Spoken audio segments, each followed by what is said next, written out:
Ayer estuve un poco triste, pues ya saben la historia, pero pues uno tiene que saber que esas como las avatares que nos ha tocado vivir y realmente asumir esas pérdidas pues es bien.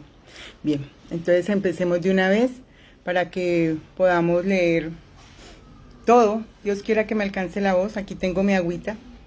Acá no se usa mucho el mate y no puedo tomar café. Pues ya saben por qué. Bien. Me ha correspondido, hola Patricia, ¿cómo estás? Me ha correspondido leer los capítulos 63, 64 y 65 de la obra de nuestra escritora preferida, Diana Gabaldón, el libro Ecos del Pasado, la saga pues inspirada en Outlander, y vamos a ver qué nos depara. El título de hoy es Separado para siempre de mis amigos y parientes. Hola. El teniente Lord L. Smart, eso sí me van a disculpar mi inglés y mi gaélico y todo porque a lo mejor termino diciendo otras cosas en la traducción, pero bueno. Por fin había acabado con la vida de un rebelde. De varios, pensaba él, aunque no podía estar seguro de haber matado a todos aquellos a los que había disparado. Algunos tal vez solo estuvieran heridos. Estaba seguro de haber matado al hombre que había atacado uno de los cañones británicos con un grupo de otros rebeldes. Lo había atravesado de parte a parte con un sable de caballería y después, durante varios días, había sentido una extraña insensibilidad en su brazo, en el brazo que empuñaba la espada, lo que le hacía flexionar la mano izquierda cada pocos minutos para asegurarse de que aún podía utilizarla. La insensibilidad no se limitaba a su brazo. En el campamento británico, los días posteriores a la batalla se invirtieron, en parte, en la búsqueda ordenada de los heridos, el sepelio de los muertos y el reagrupamiento de las fuerzas, de las que quedaban. La deserción estaba a la orden del día. Había un flujo constante de partidas furtivas. Un día huyó una compañía entera de soldados de Brunswick. Tuvo a su mando a más de un piquete de entierro, observando con cara impasible cómo daban sepultura a hombres y niños, a los que había conocido durante los 2 primeros días que habían enterrado los cuerpos a profundidad suficiente, por lo que estuvieron oyendo toda la noche los aullidos y gruñidos de los lobos que luchaban por los cadáveres que habían logrado exhumar de las tumbas a ras de tierra. Volvieron a enterrar lo que quedaba de ellos al día siguiente a una mayor profundidad. Por la noche, encendían hogueras alrededor del campamento cada 90 metros, pues los francotiradores americanos se acercaban a la oscuridad y mataban a los piquetes. Durante el día hacía un calor insufrible, por las noches un frío espantoso, por lo que nadie podía descansar. Burgoyne había dado la orden de que ningún oficial ni soldado debía dormir jamás sin su uniforme. Así que William llevaba sin cambiarse de ropa interior más de una semana. Ya se imaginan a qué olería, pues. Pero no importaba si olía mal, su propio hedor era indetectable. Los hombres tenían la obligación de estar en las líneas con sus armas 1 hora antes del amanecer y debían permanecer allí hasta que el sol se hubiera consumido la niebla, para tener la seguridad de que entre la bruma no había americanos ocultos listos para atacar. Se suprimió la ración de pan, el tocino, la harina comenzaban a escasear y los cantineros no tenían ni tabaco ni coñac. Con gran disgusto de las tropas alemanas. La parte positiva era que las defensas británicas estaban en perfecto orden, habían construido 2 grandes reductos. Me perdí porque salió una cosa. Y habían mandado a 1 millar de hombres a cortar árboles para abrir campos de fuego para la artillería. Y Burgoyne había anunciado que esperaban la llegada del general Clinton dentro de 10 días con refuerzos y era de suponer comida. Cuánto debían hacer para esperar. Era esperar. Esperamos al general Clinton con mayor ansia de la que los judíos esperan al Mesías, bromeó el Oberleutnant Greenwald, que había sobrevivido de milagro a la herida recibida en Bennington. Ja, ja, rió William. El campamento americano estaba de buen humor, más que dispuesto a terminar la tarea que habían empezado. Por desgracia, mientras que en el campamento británico escaseaban las raciones, los americanos andaban cortos de munición y pólvora. Como consecuencia, se vivía un periodo de inquieta éxtasis, durante el cual los americanos se acercaban sin cesar a la periferia del campamento británico, pero sin hacer ningún progreso real. Ian Murray hallaba esa situación extremadamente tediosa y después de que durante una correría simbólica un compañero... Perdón un momentico bajo esto porque me distrae esa pantalla. Gracias. Ian Murray hallaba esa situación extremadamente tediosa y después de que durante una correría simbólica un compañero poco cuidadoso pisara una bayoneta abandonada y se agujerease el pie, decidió que tenía la excusa adecuada para hacer una visita a la tienda hospital donde Raquel Hunter ayudaba a su hermano. Sin embargo, esa perspectiva lo ilusionó tanto que no prestó la necesaria atención a dónde ponía los pies en medio de la niebla, y se precipitó de cabeza por un barranco y se dio un golpe oblicuo en la cabeza contra una piedra. Así fue como los dos hombres regresaron cojeando al campamento, apoyándose el uno al otro, e hicieron un alto en la tienda hospital. En la tienda estaban muy ocupados. No era allí donde se encontraban los heridos en combate, sino donde se acudía a recibir tratamientos quienes sufrían achaques menores. Ian no tenía la cabeza rota, pero lo veía todo doble, así que cerró un ojo con la esperanza de que lo ayudara a localizar a Raquel. «Ho-ro», dijo alguien a su espalda con abierta aprobación.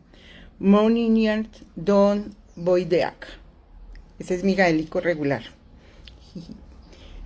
Por un desconcertante momento, Ian pensó que quien hablaba era su tío, y se preguntó por qué el tío Jamie estaría echándole piropos a su tía mientras trabajaba. Pero la tía Claire no estaba allí. Le recordaron sus lentas entendederas, así que, ¿qué? Mientras se cubría el ojo con una mano para impedir que se le cayese de la cara, se volvió con cuidado y vio a un hombre en la entrada de la tienda. El sol de la mañana le arrancaba chispas a su cabello e Ian se quedó boquiabierto con la sensación de haber recibido un puñetazo en la boca del estómago. No era el tío Jamie, se dio cuenta, en cuanto el hombre entró ayudando también a un compañero que cojeaba. La cara no era la suya, roja y curtida, con unos rasgos alegres y feos. El cabello era rojo, melado, no bermejo, y con grandes entradas en las sienes. Era de constitución sólida, no exageradamente alto, pero su forma de moverse como un puma, incluso cargado, como iba con su amigo. Por algún motivo, Ian no podía librarse de la persistente impresión de que se trataba de Jamie Fraser. El hombre pelirrojo iba ataviado con un kilt. Ambos lo llevaban. De la Highland, pensó terriblemente confuso, pero eso lo había sabido en el mismísimo momento en que lo había oído hablar. «¿Tú?» inquirió Ian con brusquedad. «¿Quién es usted?» Al oír hablar gaélico, el hombre lo miró sorprendido y examinó a Ian de arriba abajo, fijándose en su indumentaria de Mohawk antes de responder. «¿Es Mrs. Seumais Mac Choinik a Boisdale?» contestó muy cortés. «Cota Fai Neat». Como les dije, tengo un gaélico pésimo. «Soy Hamish Mackenzie, de Boisdale. ¿Quién lo pregunta?» Ian Murray respondió intentando poner en orden sus confusos pensamientos. El nombre le era ligeramente familiar, pero ¿por qué no? Conocía cientos de Mackenzie. Mi abuela era una Mackenzie, informó como solía hacerse para establecer relaciones con extraños. Ellen Mackenzie de Lyok. Los ojos del hombre se abrieron de par en par. ¿Ellen de Lyok?, exclamó muy excitado. La hija de ese al que llamaban Jacob Wright. Con la emoción, Hamish apretó con fuerza la mano que sujetaba a su amigo, quien soltó un alarido. El grito atrajo la atención de la joven. la que Hamish había saludado como «Oh, bonita, muchacha color nuez», que acudió corriendo a atenderlos. «Sí que era de color de la nuez», observó Ian. Raquel Hunter tenía la piel del mismo tono suave de las nueces a causa del sol, y el cabello que asomaba bajo su pañuelo era del color de una cáscara de nuez. Sonrió al pensarlo. Ella lo vio y lo miró entornando los ojos. «Bueno, si puedes sonreír como un simio, el daño no puede ser mucho». «¿Por qué?». Se detuvo atónita al ver a Murray fundido en un abrazo con un escocés de la Highland en Kiel que lloraba de alegría. Ian no lloraba, pero era innegable que estaba muy contento. «Tienes que ver a mi tío Jamie», manifestó desenredándose con destreza. «Semáis right. Creo que lo llamaban ustedes». Jamie Fraser tenía los ojos cerrados y exploraba con precaución el dolor de su mano. Era agudo, lo bastante fuerte como para provocarle náuseas, pero con ese agobiante malestar característico de los huesos rotos. Sin embargo, era un malestar que curaba. Claire decía que los huesos se tejían y a menudo Jamie pensaba que no se trataba tan solo de una metáfora. A veces parecía como si alguien estuviera realmente hincándole agujas de acero en el hueso y obligando a los extremos destrozados a reintegrarse en cierto patrón, sin preocuparse de las sensaciones de la carne de alrededor. Tenía que mirarse la mano, era consciente de ello. A fin de cuentas, debía acostumbrarse a ella. Le había echado un rápido vistazo que lo había hecho sentirse mareado y a punto de vomitar de pura confusión.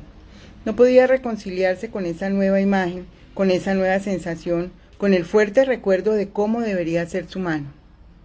«Hola, Inma». Pero lo había hecho antes.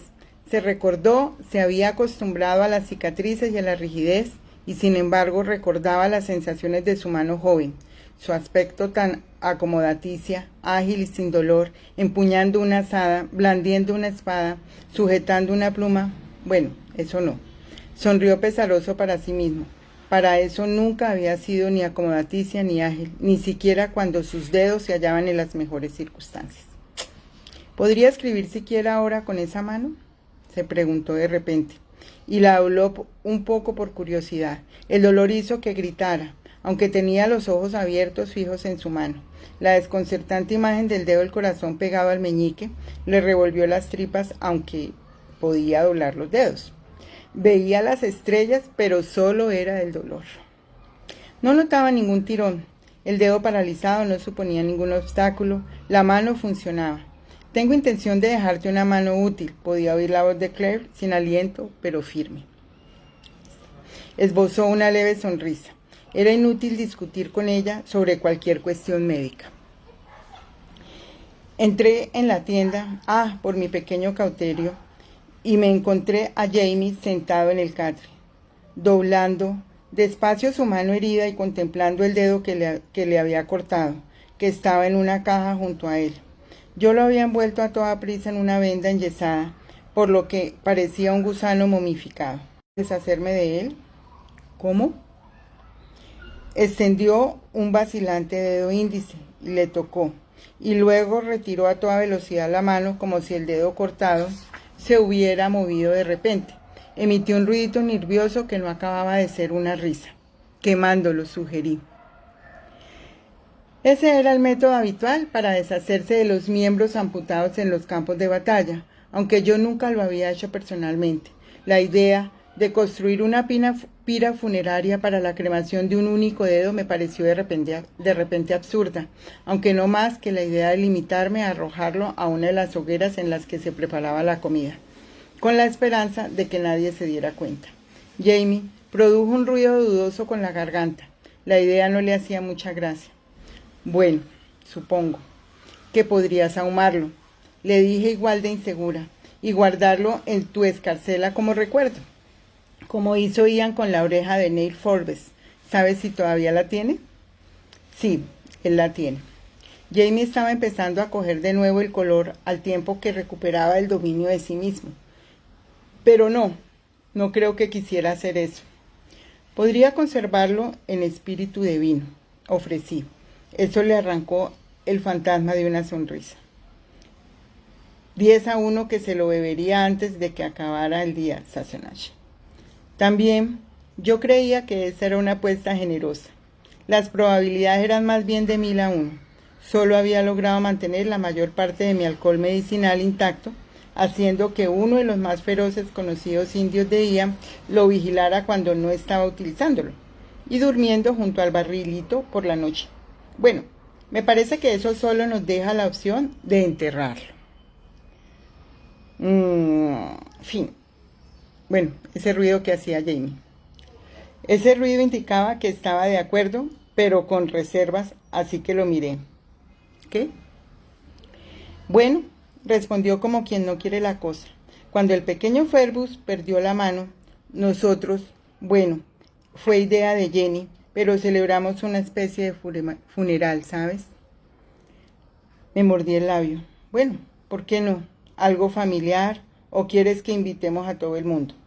Antes de que pudiera contestarme, oí fuera la voz de Ian hablando con alguien, y un instante después su cabeza desgreñada asomó por la entrada de la tienda. Tenía un ojo negro e hinchado y su chichón considerable en la cabeza, pero sonreía de oreja a oreja. «Tío Jamie», dijo, «aquí hay alguien que quiere verte». «¿Cómo es que estás ahí, Charite?», inquirió Jamie algo después de la tercera botella. Hacía mucho que habíamos cenado y la hoguera ardía sin fuerza. Hamish se limpió la boca y volvió a pasarle la nueva botella. «Aquí», repitió, «¿quiere decir aquí en las tierras vírgenes o aquí luchando contra el rey?» Le lanzó a Jamie una directa mirada azul tan parecida a las del propio Jamie que él la reconoció y sonrió. «¿Contesta la segunda de esas preguntas a la primera?», inquirió, y Hamish le respondió con la sombra de una sonrisa. «Sí, eso es. Siempre ha sido rápido como un colibrí, a Cheaus Mice, de cuerpo y de mente». Al ver en mi expresión que tal vez yo no fuera tan rápido en mis percepciones, se volvió hacia mí. «Fueron las tropas del rey las que mataron a mi tío, los soldados del rey quienes mataron a los guerreros del clan, quienes destruyeron la tierra, quienes dejaron que las mujeres y los niños se murieran de hambre, quienes arrasaron mi casa y me exiliaron, y quienes mataron de frío y de hambre y de las enfermedades de las tierras vírgenes a la mitad de la gente que estaba conmigo». Hablaba despacio, pero con una pasión que ardía en sus ojos. «Cuando vinieron al castillo y nos echaron, yo tenía 11 años, cumplí 12 al día que me hicieron jurar fidelidad al rey. Dijeron que ya era un hombre, para cuando llegamos a Nueva Escocia lo era». Se volvió hacia Jamie. ¿A ti también te hicieron jurar? ¿A Shelsmice? Sí, respondió él con suavidad, pero un juramento forzado no puede vincular a un hombre ni impedir que sepa lo que es justo. Hamish alargó una mano y Jamie se la estrechó con fuerza, aunque no se miraron. «No», repuso con seguridad, «no puede». Tal vez no, pero yo sabía que ambos estaban pensando al igual que yo en la fórmula de dicho juramento. Que yazgas en tierra sin consagrar, separado para siempre de mis amigos y parientes, y que ambos estaban pensando como yo en lo altas que eran las probabilidades de que ese destino fuera justo el que les esperaba a ellos. Y a mí, me aclaré la garganta, pero, ¿y los demás?, dije, movida por el recuerdo de las muchas personas que había conocido en Carolina del Norte, y sabiendo que lo mismo sucedía con muchos en Canadá. Los escoceses de la Highland, que son lealistas, Sí, bueno, replicó Hamish en voz baja, y miró al fuego cuyo brillo acentuó las arrugas de su rostro. Lucharon como valientes, pero a los más destacados los mataron. Ahora, solo quieren paz y que los dejen tranquilos, pero la guerra no deja tranquilo a nadie, ¿verdad? De repente me miró y por un asombroso instante vi asomarse a sus ojos a Dougal Mackenzie. Claro, era el papá, ¿no? Aquel hombre impaciente y violento que estaba sediento de guerra. Sin esperar una respuesta, se encogió de hombros y prosiguió. La guerra ha vuelto a encontrarlos. No tienen más remedio que luchar. Pero cualquiera puede darse cuenta de que el ejército continental es o era una chusma lamentable. Levantó la cabeza y asintió levemente como para sí, mientras contemplaba las hogueras, las tiendas, la vasta nube de niebla, iluminada por las estrellas que flotaba sobre nosotros, llena de humo y polvo y de olor de los cañones, y de la inmundicia. Pensaron que aplastarían a los rebeldes, y enseguida, a pesar del juramento, ¿quién sino un tonto se sumaría a una empresa tan arriesgada? Hola, Marcela. Bien, un hombre que no hubiera tenido ocasión de combatir antes, pensé. Le dirigió a Jamie una sonrisa torcida. Me sorprende que no nos aplastaran, añadió, y parecía en efecto un tanto sorprendido. ¿No te sorprende a ti también, Acheus Mais? Bueno, pues estoy asombrado, respondió Jamie con una débil sonrisa. Aunque me alegro de ello, y me alegro de que estés aquí, Acheus Mais. Conversaron durante la mayor parte de la noche, y cuando se pusieron a hablar en gaélico me levanté. Le puse a Jamie una mano en el hombro como gesto de buenas noches, y me deslicé entre mis mantas. Exhausta por el trabajo del día, me quedé dormida al instante, apaciguada con el sonido de su charla tranquila, como el zumbido de las abejas en el panal.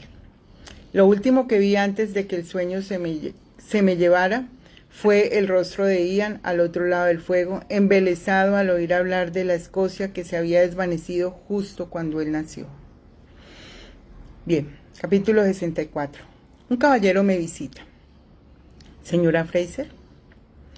Una agradable voz masculina habló a mi espalda, y me volví y descubrí en la entrada de mi tienda a un oficial bajo y fornido de anchos hombros, de mangas de camisa y chaleco, que sujetaba una caja bajo el brazo. Sí, soy yo. ¿En qué puedo ayudarlo? No parecía enfermo, de hecho. Parecía más sano que la mayoría de los miembros del ejército, con la cara muy cortida, pero rellenita y sonrosada. Sonrió con una sonrisa súbita y encantadora, que transformó su gran nariz ganchuda y sus gruesas cejas. Tenía la esperanza de que pudiéramos hacer un pequeño negocio, señora Fraser. Arqueó una de sus pobladas cejas, y al ver mi gesto de invitación, entró a la tienda inclinándose solo un poco. Supongo que eso depende de lo que esté buscando, repliqué mientras miraba la caja con curiosidad. Si es whisky, no puedo dárselo, mucho me temo.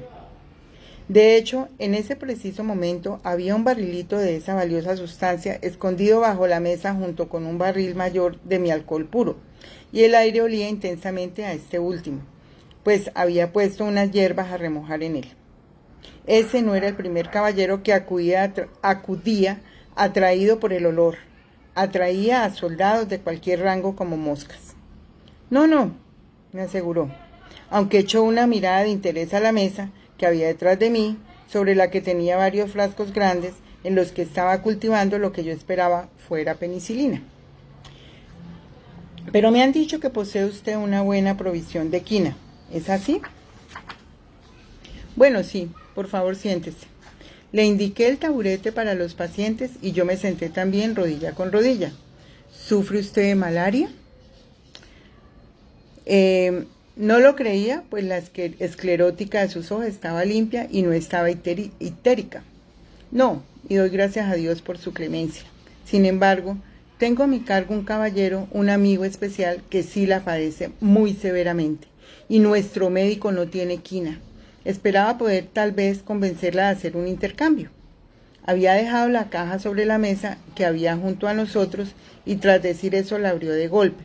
Estaba dividida en pequeños compartimientos y contenía una notable variedad de objetos: puntillas, cinta de seda, un par de peinetas de carey, una bolsita de sal, un pimentero, una cajita de rapé con esmaltes, un broche de estaño en forma de lirio, varias madejas de seda para bordar de brillantes colores, un atadillo de ramitas de canela y varios frasquitos en apariencia llenos de hierbas, además de una botella de cristal cuya etiqueta decía Laudan.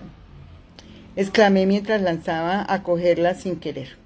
Me detuve, pero el oficial me indicó con un gesto que podía hacerlo, así que la cogí con cuidado de donde estaba.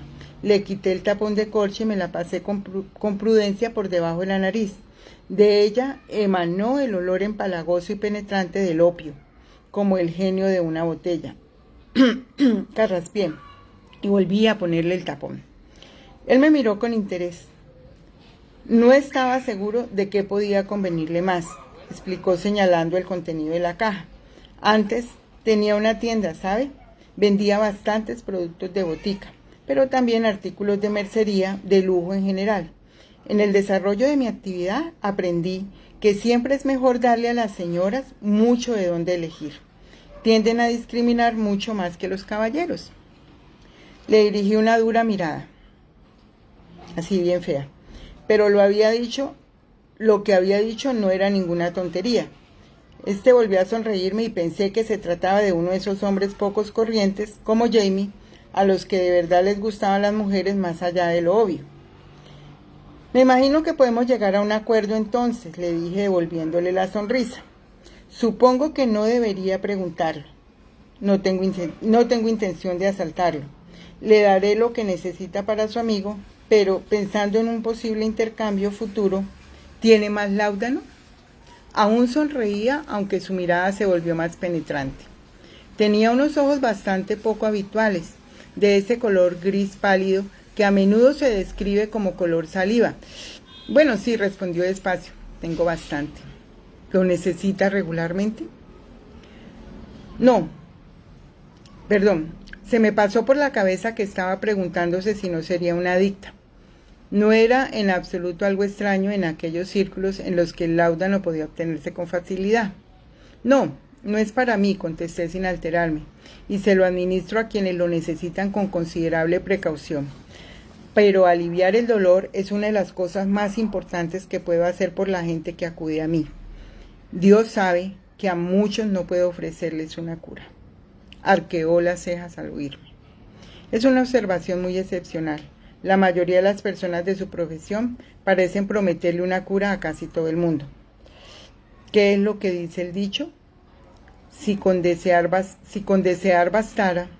Sonreí, aunque sin mucho humor. Todo el mundo quiere una cura y sin lugar a dudas no hay médico que no desee dársela. Pero hay muchas variables que escapaban al poder de cualquier médico. Y aunque tal vez no le digas eso a un paciente, es bueno conocer tus propios límites. O reconocerlos, creo yo. ¿Eso cree? Ladeó la cabeza mirándome con curiosidad. ¿No le parece que la admisión de tales límites a priori, y no me refiero solo al ámbito médico, sino a cualquier tipo de esfuerzo, que tal admisión establece límites en sí misma? Es decir, ¿podría semejante expectativa impedir que uno haga todo lo posible porque asume que algo no es posible y en consecuencia no lucha con todas sus fuerzas para conseguirlo? Lo miré parpadeando bastante asombrada. Bueno, sí, repliqué despacio. Dicho de ese modo, creo que estoy más bien de acuerdo con usted. Al fin y al cabo, señalé con la mano la entrada de la tienda, indicando el ejército que nos rodeaba. Si no creyera, y si no creyéramos que podemos lograr cosas que están más allá de lo razonable, de lo que razonablemente cabe esperar, ¿estaríamos mi marido y yo aquí? Él se echó a reír. Muy bien, señora. Sí, creo que un observador imparcial calificaría esta empresa de absoluta locura, y tal vez estuviera en lo cierto, añadió con una triste inclinación en la cabeza. Sin embargo, tendrán que vencernos, no tiraremos la toalla. Oí voces fuera. Jamie, que hablaba despreocupadamente con alguien y que al cabo de un instante entraba en la tienda agachándose. Sassenach, comenzó. Puedes venir, y se detuvo en seco al ver a mi visitante y se incorporó un poco con una inclinación formal. Señor. Volví a mirar al visitante sorprendida. El comportamiento de Jamie dejaba bien claro que se trataba de un oficial superior de algún tipo. Yo había pensado que tal vez fuera un capitán o un mayor. En cuanto al oficial, hizo un gesto con la cabeza, amistoso pero reservado. Coronel, su mujer y yo hemos estado discutiendo la filosofía del esfuerzo. ¿Qué dice usted? ¿Un hombre prudente conoce sus propios límites o un atrevido los niega? ¿Y cómo se declararía a sí mismo? Jamie parecía ligeramente asombrado y me miró. Yo levanté un hombro unos centímetros. Ah, bueno, dijo trasladando su atención a mi visitante. He oído decir que un hombre debe aspirar a más de lo que tiene a su alcance. De lo contrario, ¿para qué está el cielo? Bien dicho. El oficial se lo quedó mirando unos instantes boquiabierto y acto seguido se echó a reír encantado y se palmeó la rodilla. Su mujer y usted son tal para cual, señor. Son ustedes mi tipo, es magnífico. ¿Recuerda dónde oyó decir eso? Jamie sí lo recordaba. Me lo había oído decir más de una vez a mí a lo largo de los años, pero solo sonrió y se encogió de hombros. Creo que lo dijo un poeta, pero he olvidado su nombre. Bueno, en cualquier caso es un sentimiento expresado a la perfección y tengo intención de ir a comprobarlo directamente con Granny, aunque me imagino que se limitará a mirarme como un estúpido a través de sus lentes y gimoteará por las provisiones. Ese sí que es un hombre que conoce sus límites, me comentó aún con buen humor, pero con una clara irritación en el tono de voz. Conoce sus propios límites, que son condenadamente estrechos, y no deja que nadie más se los rebase. El cielo no es para los de su especie. Esa última observación la hizo más que irritado. La sonrisa había desaparecido de su rostro y vislumbré una intensa ira en el fondo de sus pálidos ojos. Me sentí nerviosa por unos instantes. ¿Granny? No podía ser más que el general Gates. Y era obvio que ese hombre era un miembro resentido del alto mando. Esperé de corazón que Robert Browning y yo no acabáramos de meter a Jamie en un lío. Bueno, traté de quitarle hierro al asunto. No pueden vencerlo si usted no tira la toalla. La sombra que se había posado en su frente desapareció y me sonrió con los ojos de nuevo alegres. Oh, no me vencerán nunca, señora Fraser. Confíe en mí. Lo haré, le aseguré mientras volvía a abrir una de mis cajas. Deje que le busque la quina, ¿eh? Titubeé al no conocer su rango. Él se dio cuenta y se golpeó la frente en ademán de disculpa. Perdóneme, señora Fraser. ¿Qué pensará usted de un hombre que irrumpe en su presencia, le pide groseramente medicina sin presentarse siquiera como es debido? Tomó el paquetito de quina molida de mi mano, reteniéndola, y me hizo una exagerada referencia al tiempo que me besaba con suavidad los nudillos. General Benedict Arnold, su seguro servidor, señora. Bien relacionado el Fraser. Jamie observó marcharse al general con expresión algo enfurruñada. Luego volvió a mirarme y el gesto desapareció al instante. ¿Estás bien, Sassenach? Tienes pinta de que vayas a caerte de un momento a otro. Bueno, tal vez sí ahora que me lo dices. Repuse en un tono bastante débil y busqué mi taburete. Me senté en él y vi la nueva botella de láudano sobre la mesilla que había junto a mí. La cogí y su sólido peso me confirmó que no me había imaginado al caballero que acababa de dejarnos. Estaba mentalmente preparada para toparme en algún instante con George Washington o Benjamin Franklin, en persona, observé, incluso con John Adams, pero a él realmente no me lo esperaba y me ha gustado, añadí a mi pesar. Las cejas de Jamie seguían arqueadas y miró la botella que tenía en mi regazo como si se preguntara si había tomado un trago. ¿Por qué no había de gustarte, ah? Se demudó. ¿Sabes algo de él? Sí, y de algo que no quisiera saber. Tragué saliva algo mareada. Todavía no es un traidor, pero lo será. Jamie volvió a mirar por encima de sus hombros para asegurarse de que nadie nos oía, y luego se acercó y se sentó en el taburete de los pacientes mientras tomaba mis manos entre las suyas. Cuéntame, me pidió en voz baja. Lo que podía contarle era limitado, y lamenté, como otras veces, no haber prestado mayor atención a los deberes de historia de Brie, pues constituían el núcleo de mis conocimientos específicos acerca de la Revolución Americana. Bueno, luchó en el bando americano durante algún tiempo, y fue un soldado brillante, aunque no conozco los detalles. Sin embargo, en un momento dado se desilusionó, y decidió cambiar de bando, y empezó a hacerle propuestas a los británicos utilizando un hombre llamado John André como mediador. André lo capturaron, lo colgaron, no sé más, pero Arnold escapó a Inglaterra. Que un general americano cambie de chaqueta fue un acto de traición tan espectacular que el nombre de Benedict Arnold se convirtió en sinónimo de traidor. Se convertirá, quiero decir. cuando alguien comete algún horrible acto de traición, se lo llama, es un Benedict Arnold. La sensación de mareo no había desaparecido. En algún lugar en ese preciso momento, un tal mayor John André estaba ocupándose tan tranquilo de sus asuntos sin tener presumiblemente la más mínima idea de lo que le deparaba el futuro. ¿Y cuándo? Bueno, ¿cuándo? La presión de los dedos de Jamie sobre los míos apartó mi atención del destino inminente del mayor André y me hizo concentrarme en la cuestión más urgente. Ese es el problema, contesté impotente. No lo sé. Todavía no. Creo que todavía no. Jamie reflexionó unos instantes, ahora con las cejas bajas. Entonces lo vigilaré, dijo con calma. No lo hagas, repliqué en forma mecánica. Nos quedamos mirando el uno a otro durante largo rato, recordando a Carlos Estuardo. No se nos escapaba a ninguno de los dos que interferir en la historia, si es que se podía interferir de algún modo, podía tener consecuencias serias e indeseadas. No teníamos ni idea de qué era lo que haría que Arnold dejase de ser un patriota, o sea que era, sin lugar a dudas, de esos momentos para convertirse en el traidor que sería más adelante. ¿Era su disputa con Gaze, el molesto grano de arena, que daría lugar al núcleo de la perla traidora? No es posible saber qué minucia puede afectar a la mente de una persona, señalé. Fíjate a Roberto I. Bruce y a aquella araña.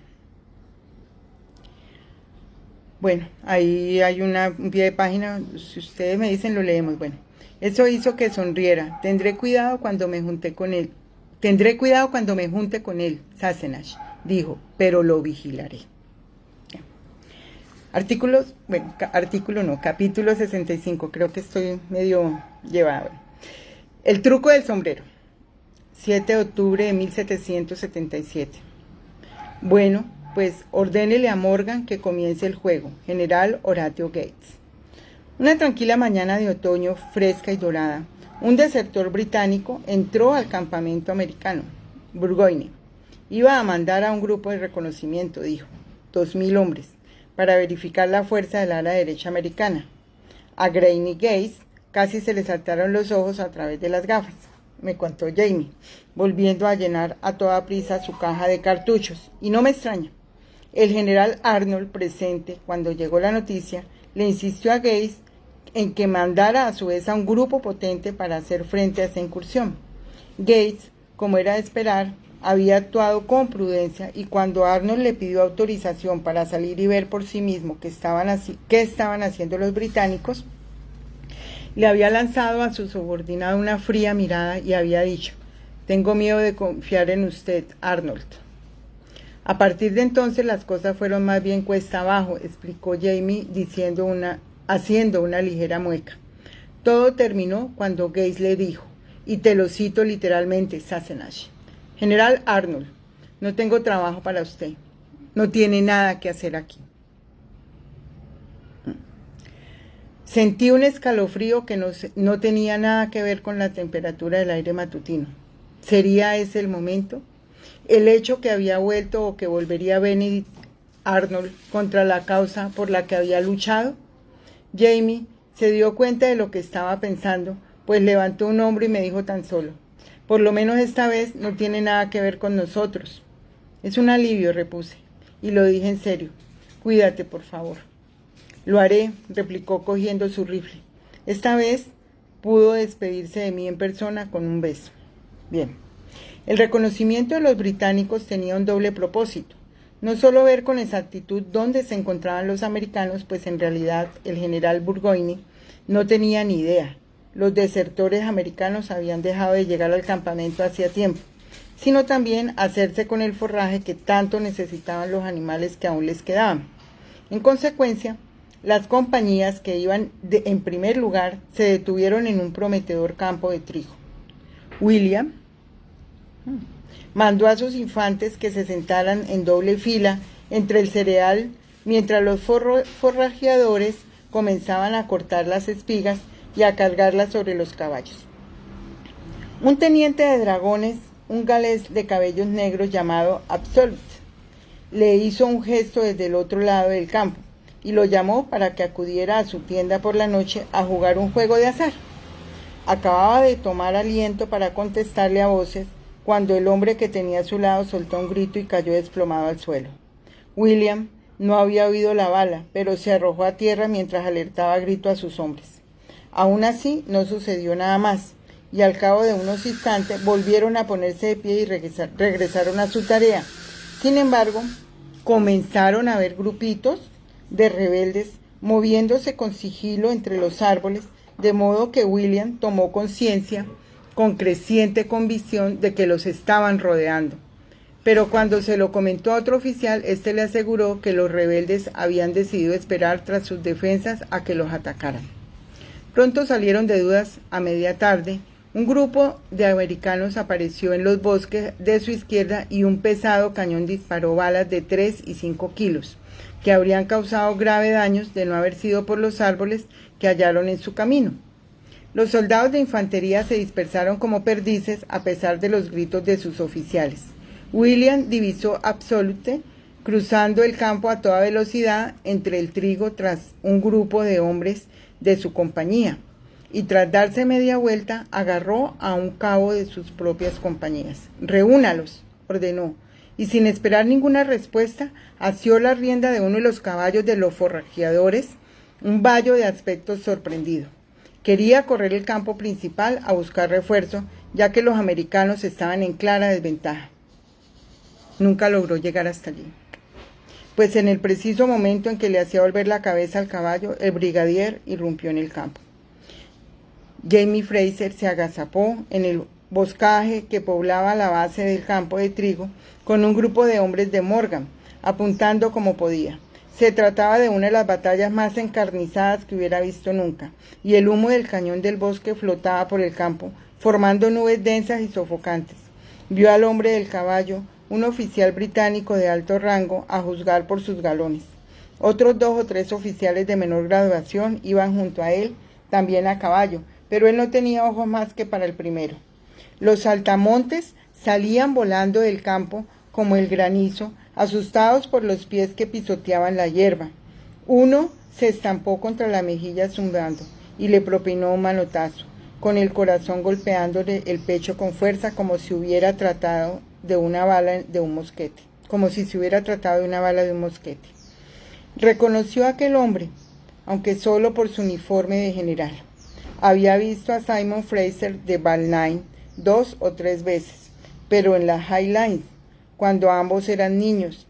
Simon era unos años más joven, y el vago recuerdo que Jamie guardaba de un crío regordete y alegre que trotaba detrás de los chicos más mayores, codeando un palo de shinty, juego originario de la Highland, más alto que él, no tenía nada que ver con el hombre corpulento y fuerte que ahora se erguía sobre los estribos gritando y blandiendo su espada, mientras trataba de reagrupar a sus espantados hombres por pura fuerza de personalidad. Los edecanes rodeaban la montura del general con las suyas, intentando hacerle el escudo, mientras a todas luces lo instaban a que saliera de allí, pero él los ignoraba. Jamie vislumbró una cara pálida que se volvía hacia el bosque y luego miraba hacia otro lado. Era obvio que los árboles estaban o podían estar llenos de fusileros y que los británicos se esforzaban por mantenerse lejos de su alcance. «Ahí está», era Arnold, que lanzaba a su pequeña yegua marrón contra los densos arbustos sin pensarlo, con el rostro encendido de una alegría salvaje. «Los generales», rugió irguiéndose a su vez a los estribos y extendiendo un brazo. «Disparen contra los generales, muchachos. $5 para quien derribe de un tiro a ese gordo cabrón de su silla». El chasquido aleatorio de los rifles le respondió de inmediato. Jamie vio que Daniel Morgan volvía vertiginosamente la cabeza, mirando con ojos feroces hacia el lugar del que llegaba la voz de Arnold. El fusilero echó a andar hacia él tan deprisa como se lo permitían sus miembros contrahechos por el reuma. «Otra vez, inténtenlo otra vez». Arnold se apoyó el muslo en el puño y sorprendió la mirada de Jamie sobre él. «¿Usted no puede dispararle?». Jamie se encogió de hombros y tras aprestar el rifle apuntó deliberadamente alto y amplio. Se había levantado viento y el humo del disparo le escoció en los ojos, pero vio que uno de los oficiales jóvenes que se hallaban junto a Simon daba un respingo y se llevaba una mano a la cabeza, retorciéndose en la silla para ver cómo su sombrero se perdía rodando contra el trigo. Tenía ganas de echarse a reír, aunque se le encogió un poco el estómago al darse cuenta de que casi le había atravesado la cabeza por accidente. El joven, sí, era joven, alto y delgado, se puso de pie en los estribos y agitó un puño hacia el bosque. «Me debe un sombrero, señor», gritó. La risa fuerte y aguda de Arnold resonó por el bosque clara, por encima de los clamores, y los hombres que lo acompañaban soltaron fuertes risotadas y graznaron como cuervo. «Ven aquí, jovenzuelo, y te compraré 2», le respondió Arnold a gritos. Acto seguido hizo que su caballo describiera un inquieto círculo mientras hablaba a voces con los fusileros. «Malditos seáis, sois un atajo de hombres ciegos. ¿Es que nadie va a matarme a un puto general?». Grosería. 1 o 2 disparos partieron de entre las ramas, pero la mayoría de los hombres había visto que Daniel Morgan avanzaba renqueando hacia Arnold, como un árbol dotado de vida, nudoso e implacable, y se abstuvieron de abrir fuego. Arnold también debía de haberlo visto, pero lo ignoró. Se sacó una pistola del cinturón y disparó a Fraser de través por encima de su cuerpo, aunque desde esa distancia no podía esperar acertarle a nada, y su caballo dio un brinco al oír el ruido con las orejas hacia atrás. Morgan, que casi había llegado hasta él, se vio obligado a retroceder de un salto para evitar que lo pisoteara. Tropezó y cayó de bruces. Sin el más mínimo titubeo, Arnold desmontó de un salto y se agachó para ayudar al hombre de mayor edad a levantarse, disculpándose con una solicitud sincera que, como Jamie pudo observar, Morgan no apreció. Pensó que el viejo Dan tal vez fuera a tirar a Arnold al suelo a pesar del rango y del reumatismo. La montura del general estaba adiestrada para esperar quieta, pero el inesperado disparo por encima de sus orejas la había espantado. Se agitaba nerviosa, golpeando el suelo con los cascos entre los montones de hojas muertas y mostrando el blanco de los ojos. Jamie agarró las riendas e hizo que la yegua bajara el morro, mientras le soplaba en los hollares para distraerla. El animal resopló y sacudió la cabeza, pero dejó de bailotear. Él le acarició el cuello, haciendo chasquear la lengua, y ella irguió levemente las orejas. Vio que volvía a sangrarle en la mano, pues la sangre se filtraba muy despacio a través del vendaje. No tenía importancia. Por encima de la poderosa curva del cuello de la yegua, pudo ver a Morgan, ahora de pie, rechazando con violencia los esfuerzos de Arnold por sacudirle el moho de las hojas de la ropa. «Está usted relevado del mando, señor. ¿Cómo se atreve a darle órdenes a mis hombres?». «Basta ya de majaderías», exclamó Arnold impaciente. «Soy un general». «Él es un general», señaló enérgicamente con la cabeza a la distante figura montada del caballo. «Y lo quiero muerto. Ya habrá tiempo para la política cuando todo haya terminado. Esto es una batalla, maldita sea». Jamie percibió una repentina vaharada de ron dulce y penetrante bajo el olor del trigo pisoteado.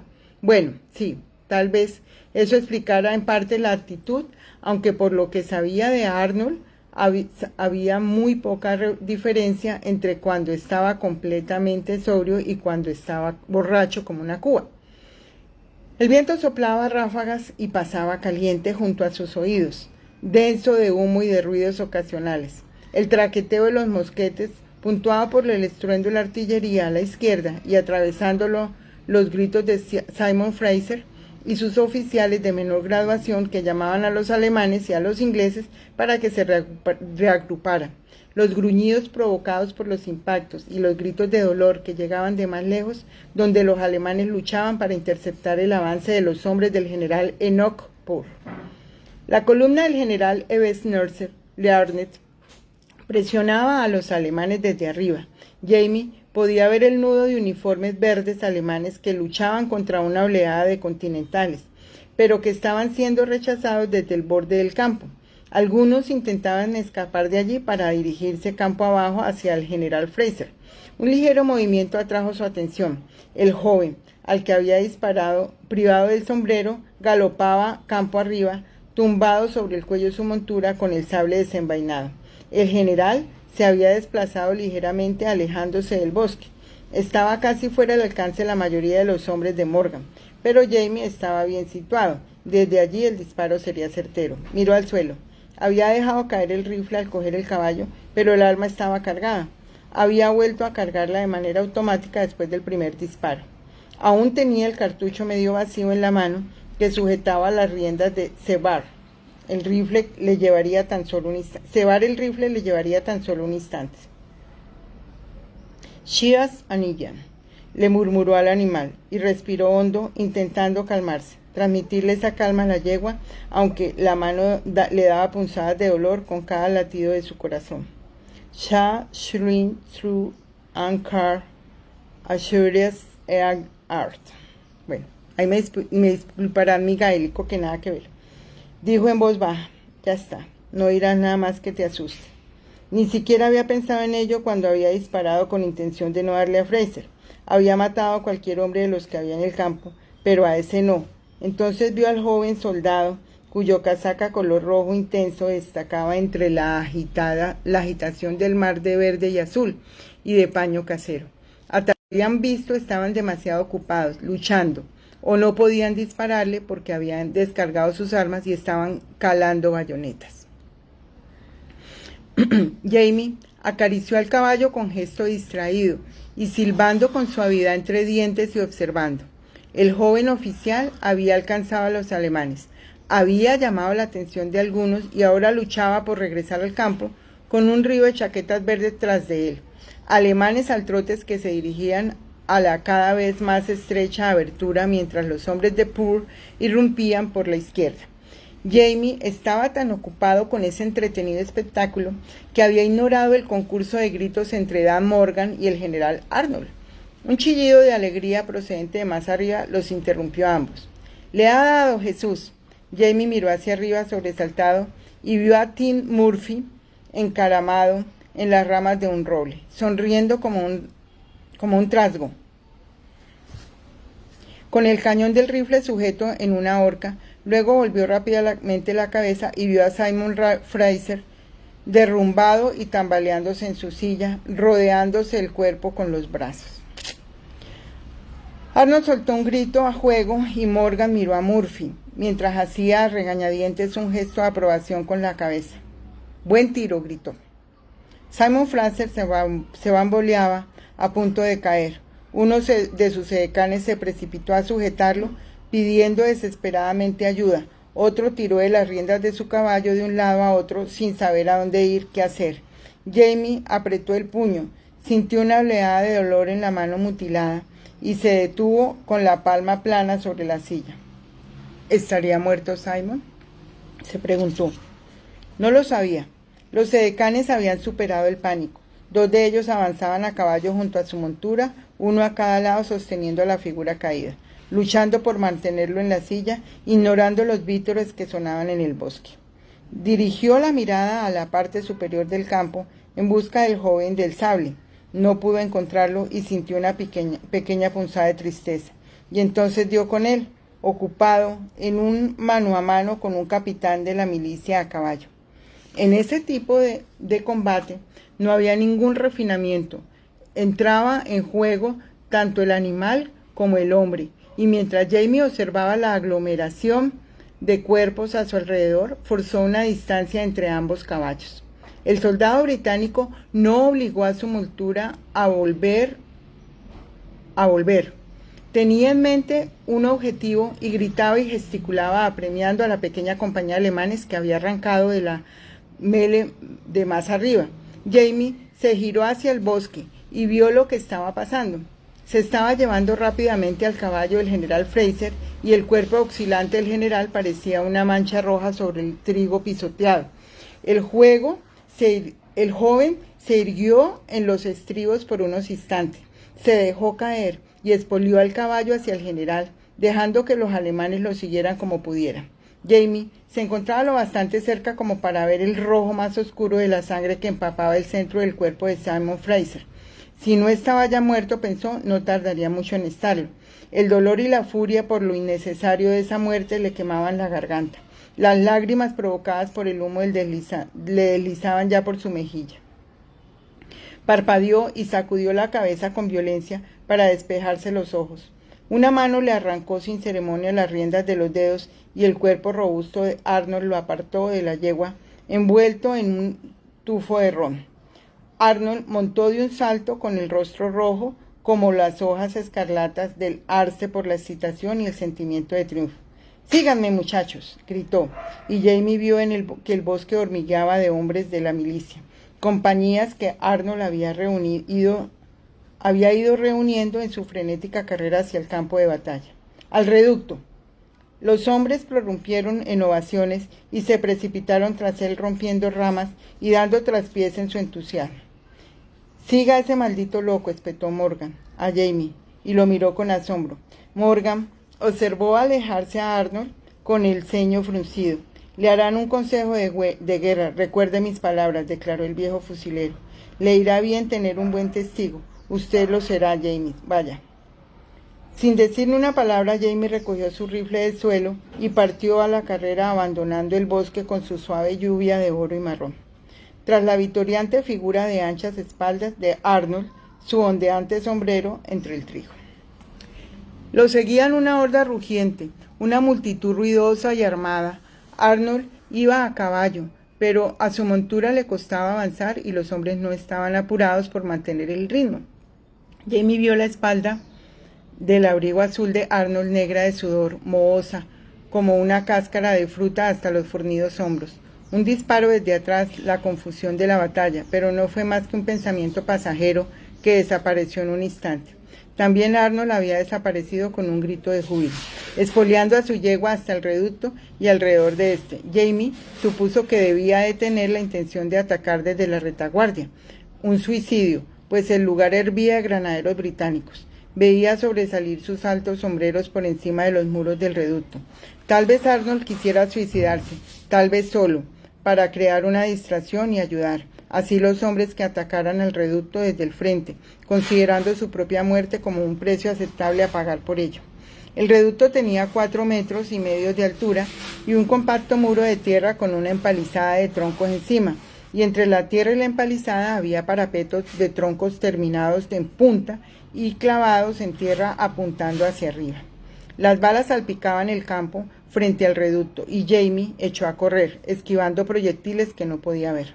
Escarbó con los pies intentando aferrarse a los troncos de los parapetos y logró meter una mano por un agujero y agarrarse a un tronco, pero se le escurrieron los dedos sobre la corteza que se descascaraba y cayó de espaldas aterrizando con un violento golpe sobre el rifle y quedándose sin aliento.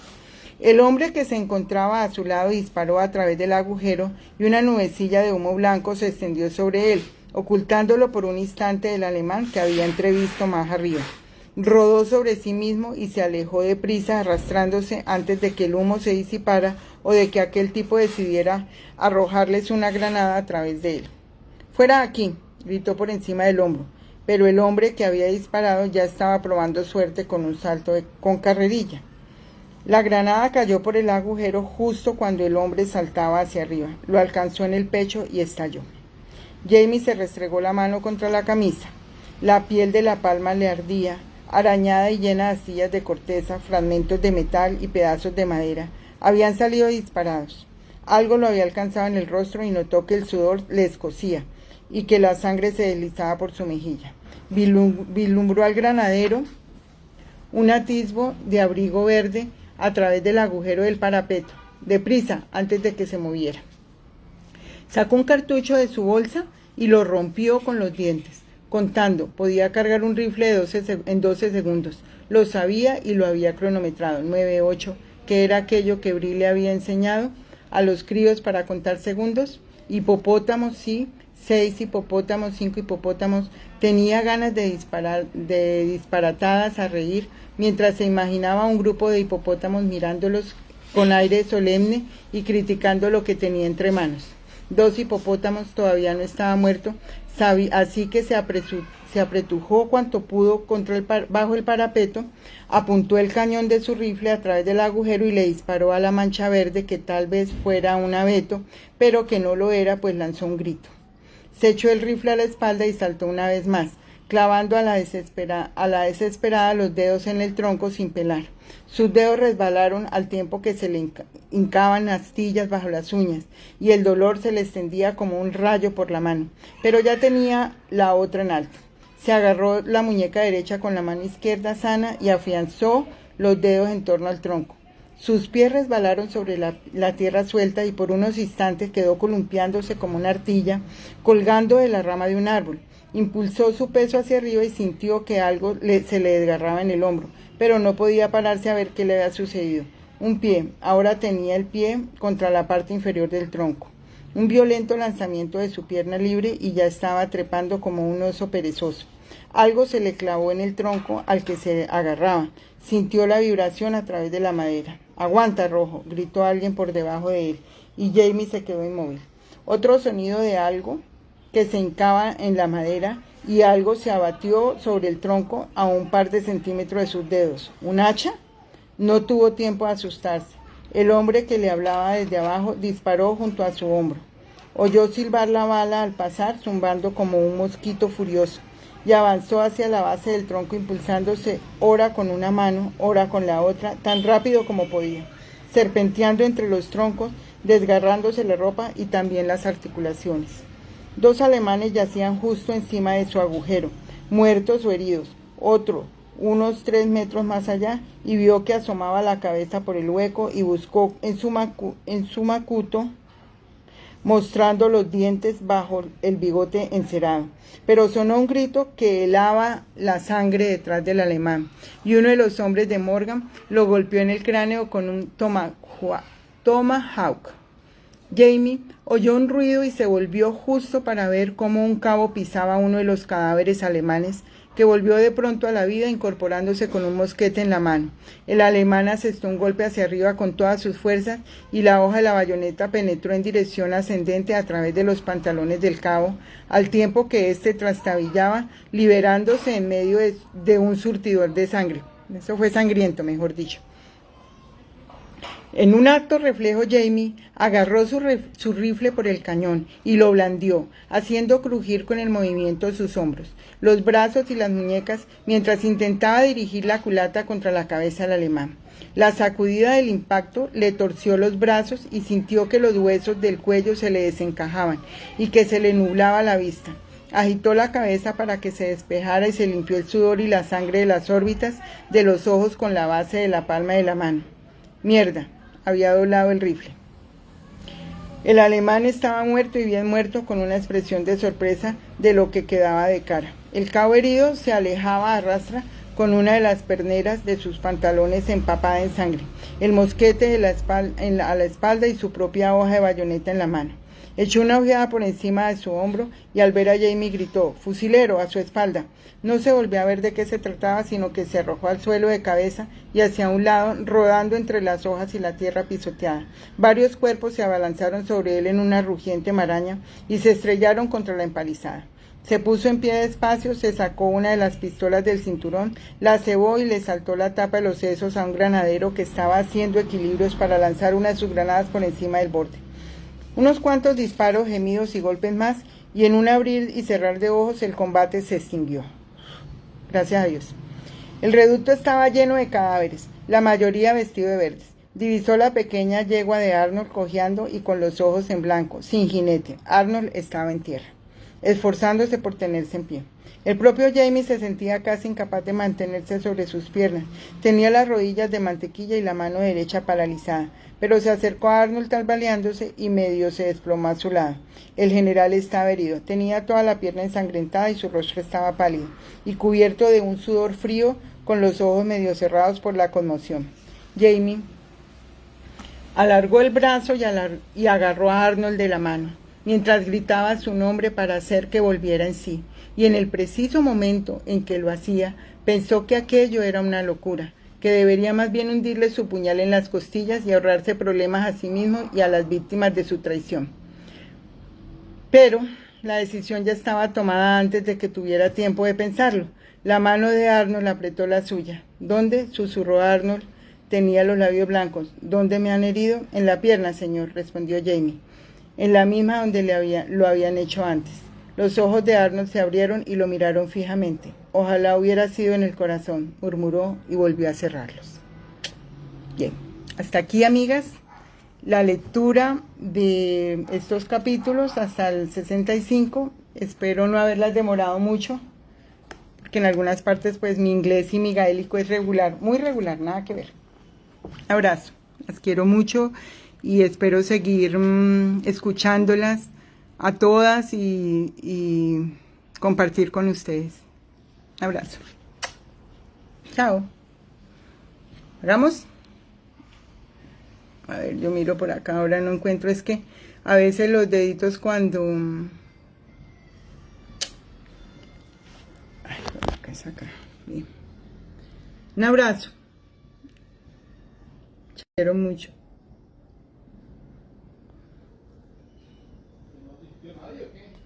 Claro, 28 personas. Lo que pasa es que escribían. ¿Ah? Pues yo he visto unas que a duras penas van 8.